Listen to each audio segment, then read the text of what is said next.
Good morning, FCBC Walnut family and friends, and everyone that's watching this.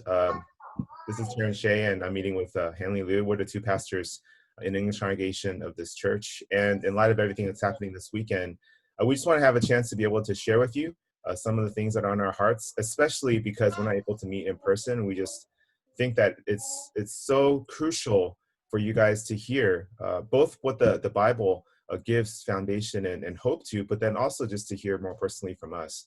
So with that, I'm going to hand this time over to Pastor Hanley and have him share with you from his heart and his thoughts about everything that's been happening this past week. Yeah, hey, church family. You're gonna hear my daughter singing a little bit in the background, but I think that's what a lot of your families are experiencing Sunday mornings. So yeah, I think PT and our hearts are heavy, especially what's been going down this week, and especially in our own city, across the nation, but in our city over the last 48 to 24 hours of the rioting, the violence, and this is on top of coronavirus, right? COVID-19, and churches wrestling with looking at reopening plans and safety and what's safe. And so there's been a lot on our hearts. Um, for those of you who don't know, thank you for your prayers for our sermons. We record those 9 a.m. on Wednesday morning.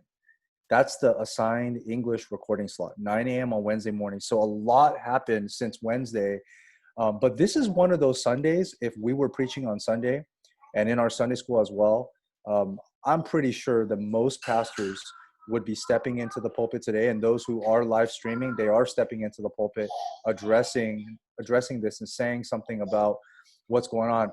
And I think what comes to mind, and again, this is not scripted or anything, but I think what comes to mind, there's probably four things that are raging on the hearts of people and what's going on. The first is obviously there's a lot of talk, a lot of posting about racism and systemic racism, acts of racism, historical racism.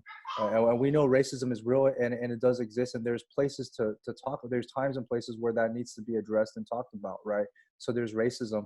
I think the second thing that maybe, racism has always existed. So what's different about this is I think secondly, there's the abuse of power and abuse of authority that bothers people, right? So when people look at there's so many good cops and good police officers out there, but you have the examples of the bad apples that come up in the news, and then what bothers people is there's people who are supposed to be protecting and upholding justice, but then they're abusing their power and authority, and you can't do anything. You're not going to go and try to stop the authorities, right?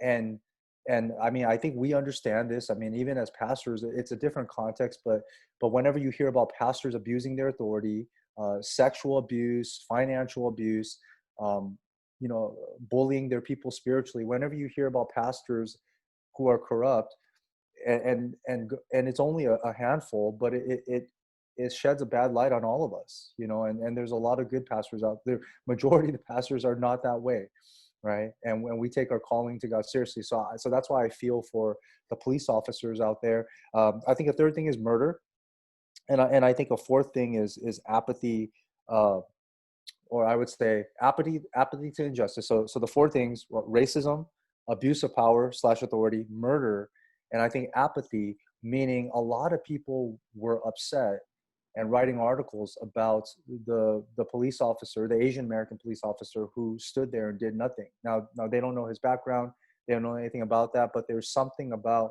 just standing idle and not saying anything. And I think that has put pressure on a lot of people to make a statement or to say something.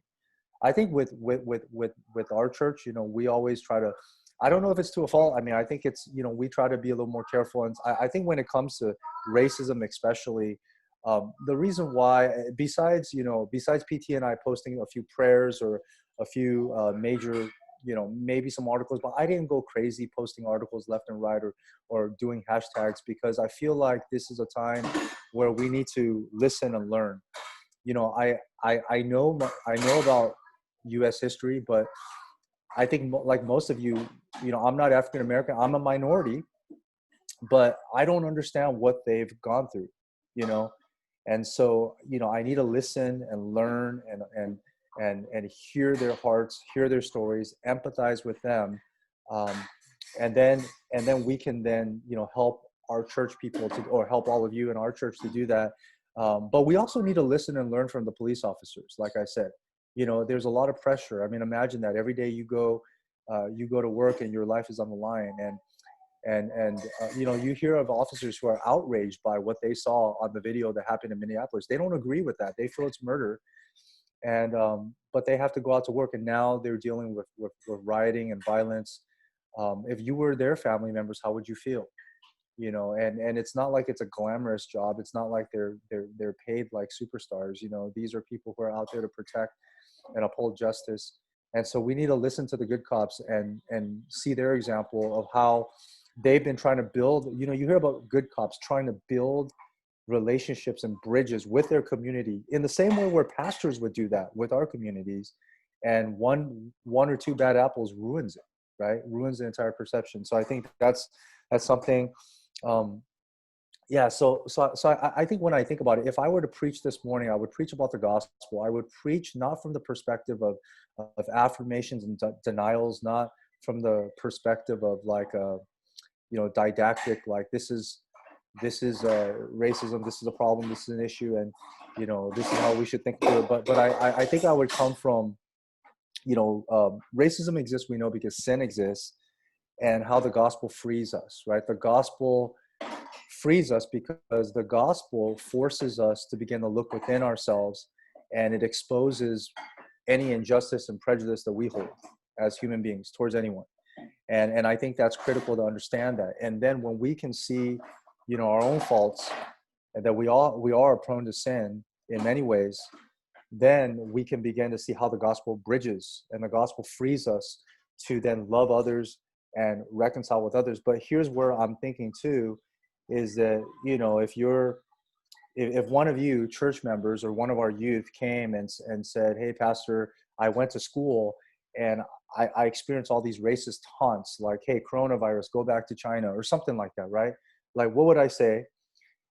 And that's how I would think. I would think, well, you can't get angry. Don't be angry at the people who said that, because they may not have the gospel. The gospel frees you in the sense where the gospel empowers you to forgive, but the gospel also helps you understand why that evil exists. And the gospel becomes that hope. So I know that it sounds cliche, but that's probably where I would go. And then we look at, passages like Psalm 82, Micah 6:8, and Isaiah 1:17, where it talks about the people of God standing up for the weak, standing up for justice, and speaking out against murder, because that's what happened in Minneapolis. And not so much speaking out against the police or things like that, but speaking out against murder. And I do think we shouldn't be apathetic, and we should do something. But I don't think a lot of us as pastors, know exactly, besides shepherding our people and having conversations to talk about how we apply the cross of Christ, and again, to listen and learn. And so again, my thoughts are just jumbled. There's a lot going on in my heart and my head, and then to pray, right? And so those are probably the thoughts that I would convey on a Sunday morning, and bring it back to the one hope that frees us, I think, from all of these evils, not in the sense where these evils will disappear, but frees us in the sense where we can still love and not become angry. And I think all of us as Christ followers, we condemn violence and rioting. There is a place for peaceful protest. We know that Martin Luther protested. We are Protestants, but there's a right way and there's a wrong way, right? So those are my thoughts. I mean, maybe PT, I think what would be really helpful, I don't know, raw thoughts. If you had to talk to, as a parent, if I had to talk to if Haley was a little older, and Micah, and I had to talk to them about this, like what would I say? What would you say to the families and the parents? Well, I would just say this, especially if you're talking about families that have youth. They're all on this. In other words, there's a movement, whether in social media or among their friends or from what they hear, in which they have strong feelings and they're viewing it from a particular angle, but they might not have taken the time to process it. And so I highly recommend, even though if you're not an expert at this topic as a subject, we're learning as we go too, have these conversations in your homes. And it doesn't, have to always be, where it's the perfect setup and they're ready to talk to you and you have, all of the things set up and the points and the flow chart. No, it's just talk about this topic. What do you think of what you just heard and saw, or everything that your friends are telling you? What does it mean, that someone died in this way? How are you understanding the world? And it doesn't even have to be initially so Christian. It just has to be where, people are hurting, they have feelings, the people are, kind of reaching for ways to respond and make sense of this. And this is what is shaping their worldview.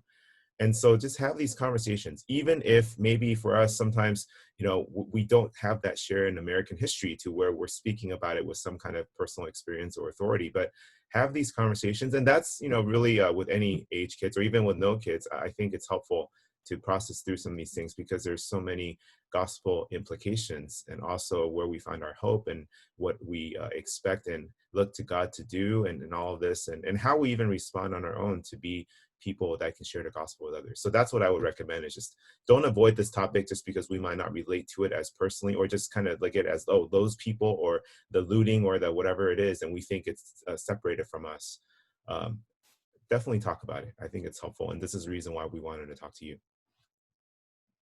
Yeah, no, that's good. That's good. I do see some of our young people, and I understand, being feeling that need to say something, and on social media because of the feelings and just what everyone's saying.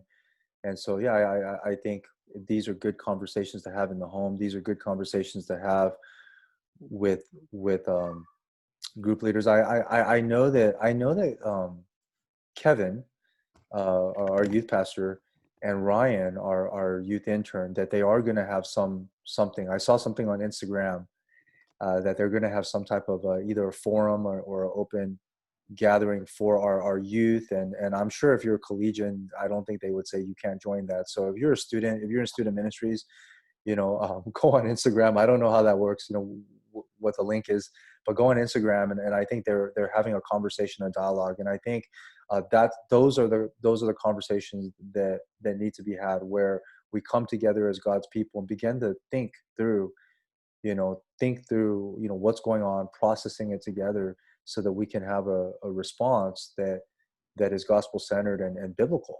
And again, I think it's okay to be in process about this. Yeah, that chat is going to be on Instagram tonight at 5 p.m. You can find the link if you follow fcbcw.unigap. Yeah. Okay, well, we wanted just to record this because we prioritize our Sunday morning time for corporate worship, but we just feel like if we didn't say something, something that we would have said in the pulpit, that, we're just not serving you guys as a church family well. So, please, this is something that you'll be able to watch after the service, watch it anytime.